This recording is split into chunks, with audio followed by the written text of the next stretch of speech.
Driver Sophia max को अपने घर ले जाती है ताकि उसकी साइकिल ठीक कर सके। वो साथ में बाइक पर काम करते हैं। मैक्स उसे थैंक यू कहता है और उसकी तरफ ध्यान से देखता है।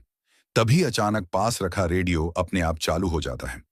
मैक्स घबरा जाता है और जल्दी से वहां से चला जाता है। शाम को घर पर एक मेहमान आता है, माइल्स, जो उसके पिता का पुराना साथी था। वो मॉली और मैक्स के साथ डिनर करता है। बातों में मॉली बताती है कि माइल्स ने ही उन्हें वापस कॉपर कैनियन में शिफ्ट होने के लिए मनाया।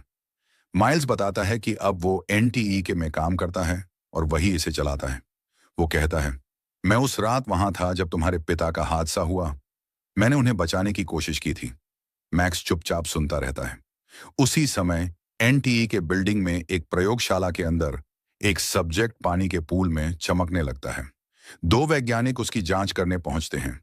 अचानक पानी हवा में उठकर क्रिस्टल जैसी रचना बना लेता है और उसमें से एक उड़ने वाला रोबोट जैसा जीव निकलता है, जिसका नाम है स्टील। स्टील। वैज्ञानिक सिक्योरिटी को बुलाते हैं और कहते हैं कि अगर कंटेनमेंट चैम्बर टूट गया है तो तुरंत कार्रवाई करो। भारी हथियारों से लैस गार्ड्स दौड़ते हुए आते हैं, लेकिन स्टील पहले ही चैम्बर से निकल चुका होता है। वो सभी गार्ड्स को चकमा देकर उड़ता हुआ बिल्डिंग से बाहर निकल जाता है। उधर घर में डिनर के बाद मैक्स बहुत परेशान महसूस कर रहा होता है। अचानक लाइट चली जाती है। वो बेसमेंट में जाकर सर्किट ब्रेकर चालू करता है। वापस आता है तो अपनी माँ और माइल्स को बात करते सुनता है। मॉली कह रही होती है, मैक्स अभी बच्चा है, वो ये सब सुनने के लिए तैयार नहीं है। मैक्स के मन में सवाल और बढ़ जाते हैं। रात को मैक्स लैपटॉप पर बैठकर अपने पिता की मौत से जुड़ी बातें खोजता है। वो इंटरनेट पर कुछ पुराने वीडियो देख रहा होता है। तभी उसका कंप्यूटर अचानक बंद हो जाता है। वो झुंझलाकर उसे फिर चालू करने की कोशिश करता है, पर तभी उसके हाथों से नीली चमकती ऊर्जा निकलने लगती है।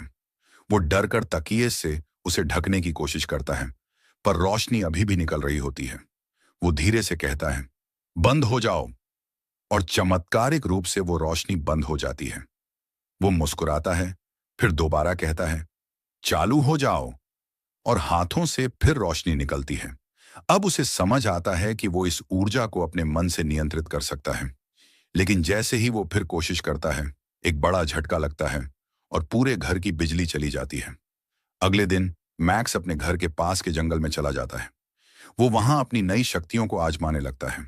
वो नोटिस करता है कि जब वो अपने हाथों से ऊर्जा छोड़ता है तो वो किसी भी चीज को बिजली की तरह चालू कर सकता है, जैसे एक छोटा मोटर या बल्ब।